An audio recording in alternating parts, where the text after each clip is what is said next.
Mandibulise bantu abantetha isiXhosa, mandibulise maXhosa, mandibulise Mzontsundu. Namhlanje ke ndirhalela uthethela phantsi kuba umoya wam nawo uphantsi. Inokuba ke aba badla ngothi ndiyalwa xa ndithethela phezulu bawuvuya namhlanje kule ivideo. Ndicela nindiphendule. Abantu be-African spirituality, abantu benkolokantu, xa ndibanqanda bathi ndimorongo ndilwa nabo. Bekufaneleke into yokuba ndingakubo okanye ndicace into yokuba ndikweliphi icala. Kutheni into ndingacaciyo uba ndikweliphi icala? Make ndize kule ndawo.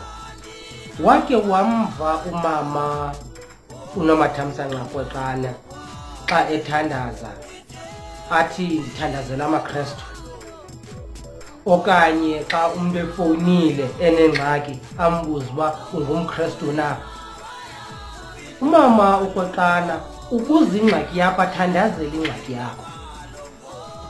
Noba ungalirasta, noba ungakumuslim, noba ukwinkolokantu, kodwa ubungenile kwinkqubo yakhe ufuna uncedo kuye, uza kuthandazela ingxaki yakho, ulwa kunye nengxaki yakho. Akali nenkolo okholelwa kuyo. Umama kaMaasi ukuba ungena kwinkqubo yakhe akakubuzi ukuba ukweyiphi inkolo, as long uzawungena uhloniphe oku akwenzayo kulaa nkqubo yakhe, nihamba kunye. Kwaye uzawuthi chu kunye nawe umama kaMaasi kuba eyona nto ayifunayo ufuna kwenzeka izinto kwinkqubo yakhe zisenziwa ngabantu nokokukweyiphi inkolo, as long ungangenanga wayibhoxa inkqubo yakhe uyakwamkela umama kaMaasi. Nabantu xa benengxaki bafowuna becela uthandazelwa kwiingxaki zabo, bathandazelwe kwiingxaki zabo bengabuzwanga ukuba nikweyiphi na inkolo.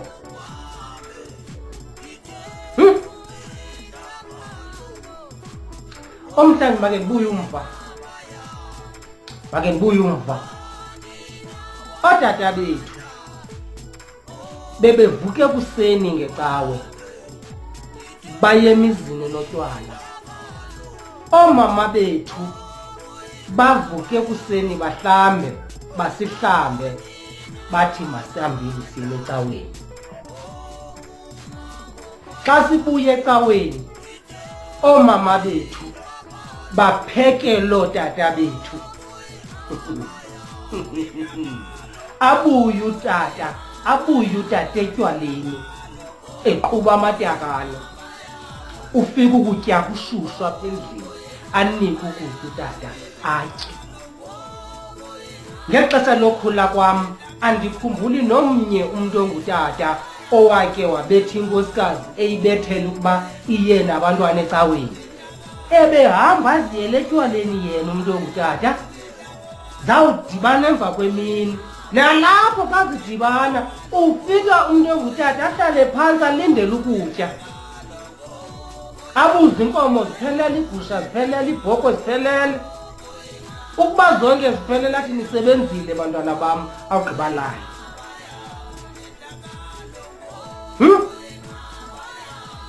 Oomama bebesiya ecaweni, ootata baye etywaleni, kungekho nto ilisayo. Kangangento kokuba ngexesha lokukhula kwam bekude kuthi ukuba emzini kukho utywala, kusilwe utywala, kwenziwe masithi mhlawumbi into engange-5 litre, into engange-25 litre yamarhewu. Uzawufumaniseka into yoba kulo mzi kusilwe utywala kuwo kukho amadoda angabuseliyo utywala, angabefundisa ezicaweni, aze apha kube ngamadoda elali. Kulo mzi unesiko aze kube ngamadoda elali. Xa kujikeleza ibhekile yotywala phaa, kukhona le bhekile inerhewu. xa wena uzihambela ubona amadoda asela utywala, kodwa xa sewupha phakathi kwala madoda uzawaqaphela batyhini la madoda mane mahlanu ahleli wodwa phaa aseli rhewu mosi wona, awaseli tywala. Kangangento yokokuba masithi mhlawumbi obutywala busilwe ngecawe, bayavuka baye ecaweni, bahambe baye ecaweni kusasa. Utywala buzawuthungwa uqala ngo-1 sekuze ziphumile icawe ke ngo-1. La madoda asecaweni aphume ecaweni eze kulo mzi notywala,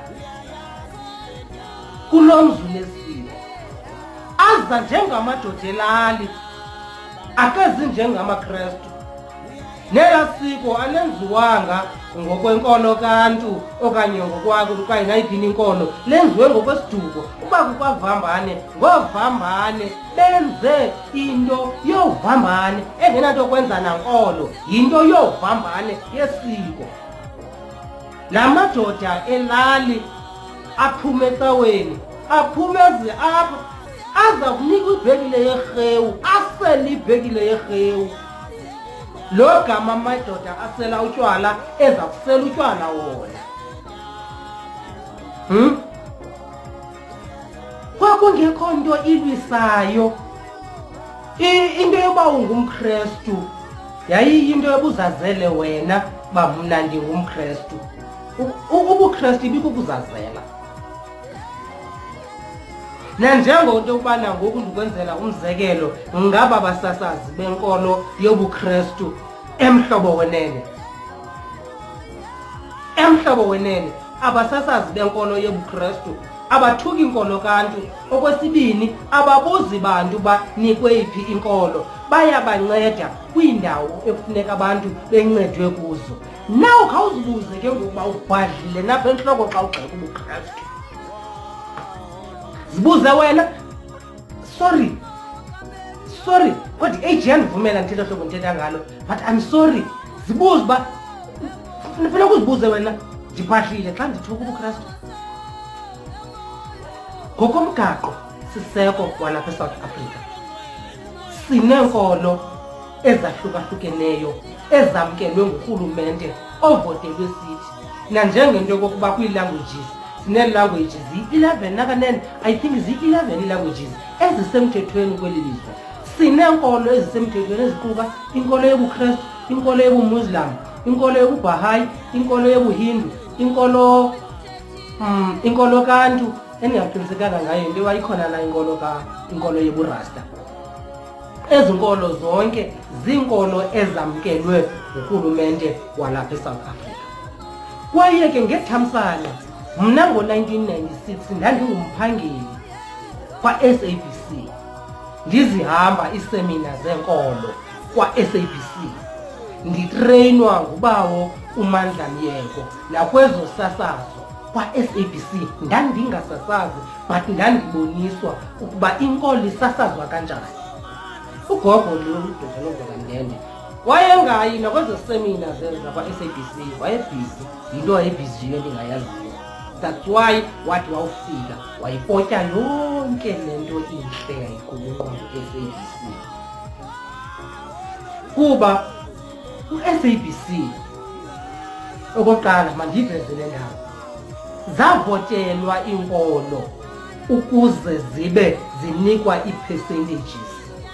Sasinyuka sisehla sinikhwaza sisithi yizani kuzovotelwa inkolo kaNtu, nisebuKrestwini, nanyusa amanani wobuKrestu, bavotelwa ubuKrestu banikwa u-80% ngu-SABC. UbuKrestu banikwa u-80% ngu-SABC ngenxa yenu kuba nanigcwele ebuKrestwini. Sinibiza sisithi yizani ngapha kuzovotelwa inkolo kaNtu, saphela sifumana u-5%. Loo 5% naye lowo safana nabangamfumenanga, because la 5% endaweni ba asetyenziswe yinkolo kaNtu, wavela uDr Nozamdende wamthathela kuye wasetyenziswa licamagu elilwa neBhayibhile. So la 5% yangu-5% wokulwa neBhayibhile, yangu-5% wasegwadani. La 5% wenkolo kantu besimlwele wathathelwa eGwadane wosetyenziswa ngabantu baseGwadane. Waqhuba imission yaseGwadane yokucalucalula abantu, yokucalucalula abantu. Why kwinkolo yobuKristu abantu bemanywa ize kwinkolo kantu abantu bachithachithwe? Nithi inhle lonto. Nithi inhle. Andinenzeli imizekelo ngezinto eningaziboniyo mna. Zixelele inkqubo ibenye apho uNomonde evakalisa wake wathi emntwini ukweyiphi inkolo. Soza kubuza uNomonde evakalisa ukweyiphi inkolo as long nithetha into enye. So why na kwinkolo kantu kungenziwa the same?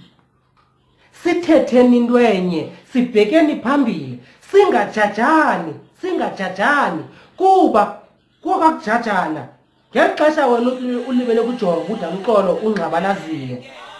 Mna ndishaka ndizibuza umbuzo into yokokuba okay, xa ungangqabalazanga izidanga ezunazo unika uzidanga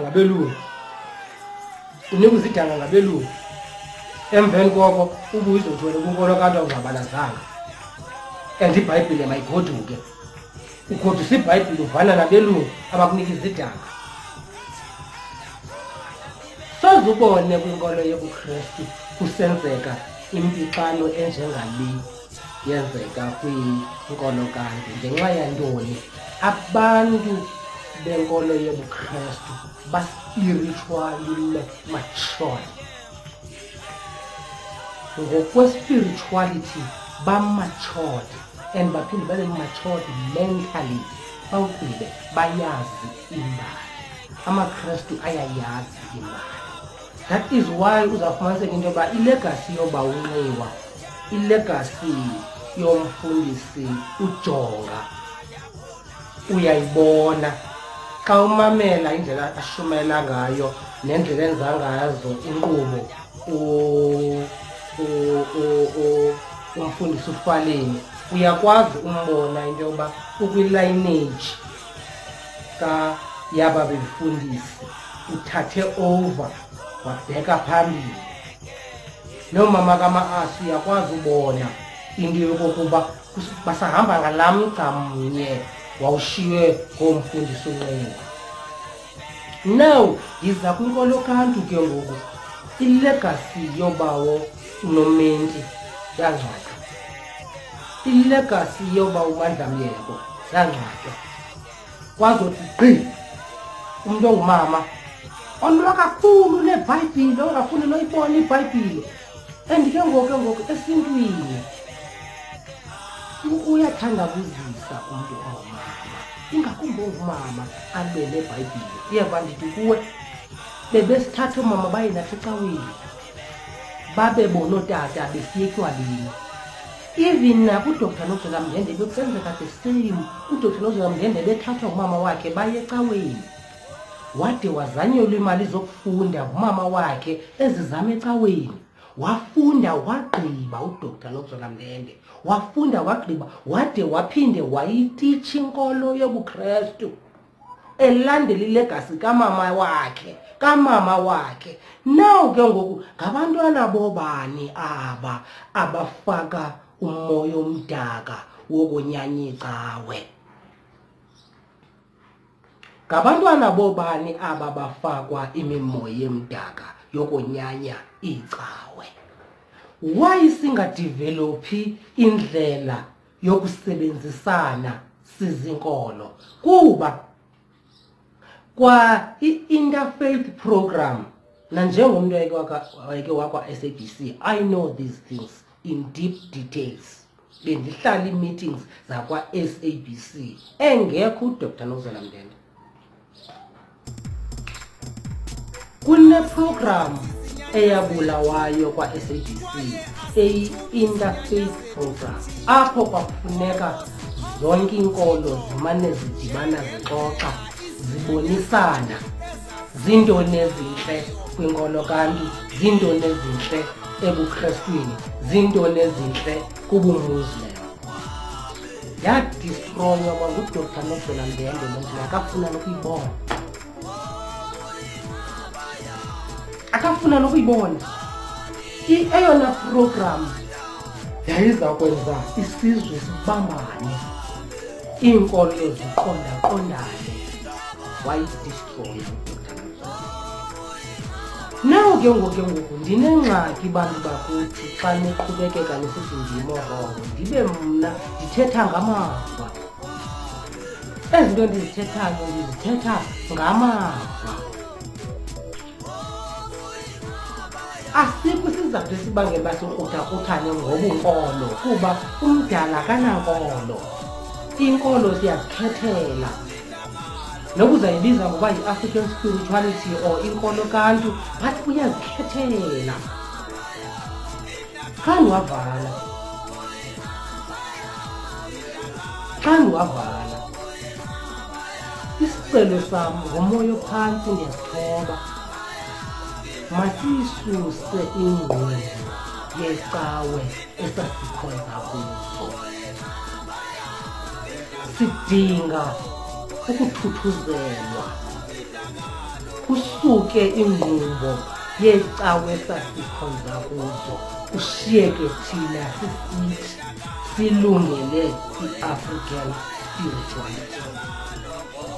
As long sikwinkolo kanduko i-African spirituality, sigcine ingqumbo yezinto ezasehlela kwinkolo yobuKrestu, asinaze size nanto iphilayo ebantwini. Asinakuze size nanto iphilayo ebantwini kuba nangoku ngeke undiphendule xa ndinokukubuza into yokokuba njengobugqitha nokulandela izalule ecaweni wakhuliswa yicawe wafundiswa yicawe wade wokutitsha inkolo yobuKrestu esikolweni efumana isalari, kanti nangoku sele esemhlobo wenene ebeprodyuswa ngumfundisi uNqengwa. Xa eyeka umfundisi uNqengwa kwangena umfundisi uDonga, wayiprodyusa kaDr Nokulandela. So uqale nini ukulwa? Senze ukuthi yenzeka xa kunini, even nasendlini umolokazana wakhe usindisiwe. So ulwa xa kunini neBhayibhile. Omhlaba ndivakali ulwa xa kunini, uDr Nokulandela ulwa xa kunini neBhayibhile. Ishiya kuloo ndawo, ishiya kulaa ndawo ithi ulwa xa kunini neBhayibhile, xa kanti bonke ubomi bakhe bujikeleze iBhayibhile. Akungebi thina siyasetyenziswa into yokokuba masincedise aba bantu balwa neecawe ababekuzo. Kusetyenziswa thina into yoba kuliwe neecawe abantu ababezisebenzela singekho thina. So masibe yinxalenye yakho thina xa wena usilwa nalaa cawe wawukuyo. Uzamuza kuloo ndawo ufuna thina sikuxhase ekubeni uba mawulwe necawe owawukuyo. Awufuni sikuxhase kwi-African spirituality. Why ungavele ulibale ngelaa cawe wawukuyo umise i-African spirituality, then sukulandela kwi-African spirituality. Kodwa nalapho ungasithalucaluli kuba kwinkolo yobuKrestu akusalucalulwa mntu. So nithatha phi le nto yomisa inkolo kanti nicalucalule abantu? Cangakho.